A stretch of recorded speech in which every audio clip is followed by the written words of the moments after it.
It's a great day for keto. My name is Liftar, and I'm bringing you today's keto tip. Welcome.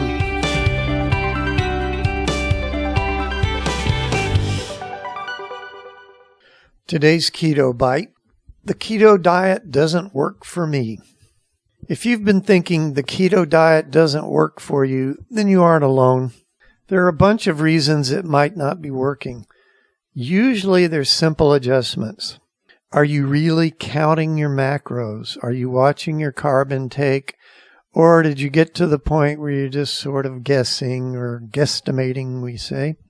These are actually very common problems, and they're the reason we put together a comprehensive plan that takes all the guesswork and all the math out of it. You don't have to figure it out. You don't have to figure out how much of what. You don't have to figure out the recipes. We have that all for you at rockthatketo.com/SK. That's rockthatketo.com/SK. Now, back to your problem. If you're actually sure you've got the macronutrient balance right, the amount of carbs, proteins, and fats, then you can look at other things. One of the big problems is too much stress. And why do I say too much? Because there's no such thing as no stress. Stress is actually part of life, and it's a necessary part. So when you get up, it stresses your muscles. Well, that's good. That's what makes them stay strong. When you lift weights, you stress your muscles, but they get bigger and stronger. When you get up and walk around, it stresses your bones to be upright. Well, if you don't have that stress on your bones start developing osteoporosis because it's the weight or the stress on the bones that tells them that they're needed and they're needed to be strong. You can stress over saying, I have stress in my life, but you're supposed to. You're supposed to have certain amounts of stress, even mental stress. So all we're talking about is balance, and when you get off into too much stress and too much of the wrong kind of stress. Mental stress is where most people go wrong these days because of the modern life. You have information coming at you in just like a fire hose. It never stops.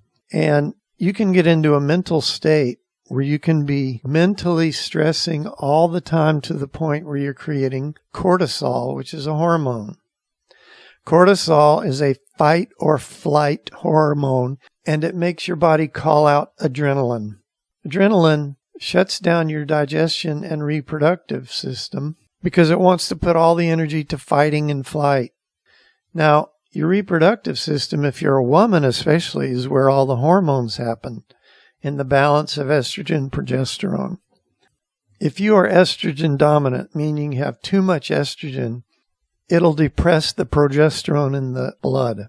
When that happens, your body will produce insulin all the time.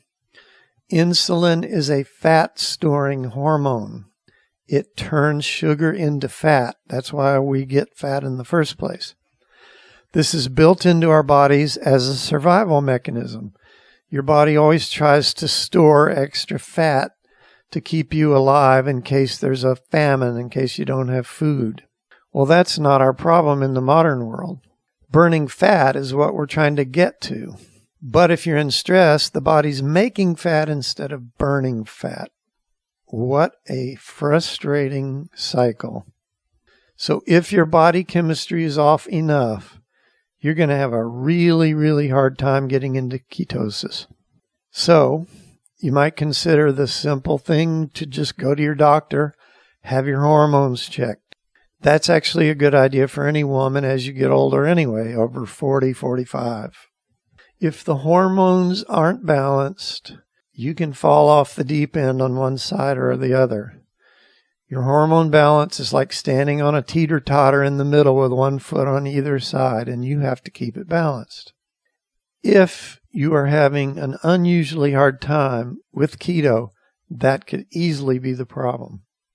Now, if that's not the problem, or even if it is, you should be practicing stress-reducing techniques, which we've talked about a lot in other episodes.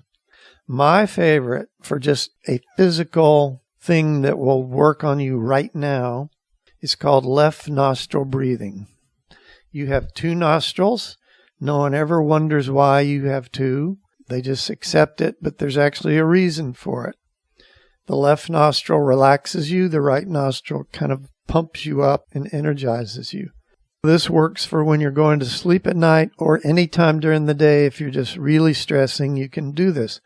You lay down and you lay on your right side and you put your right hand under your face or right by your face so that your thumb can block your right nostril. Then you take 26 long, slow, deep breaths in and out of the left nostril. Don't use your mouth to breathe, only through that left nostril. And just mentally count them as you do it. Just be with your breath. Don't think about anything else. It's very calming. Mental state is also super important. What you think about, how you think about it. You have to have mental exercises where you don't let yourself spin off into a stressful mental state.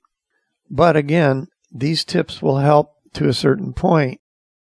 If your hormones are way off, it's not going to help.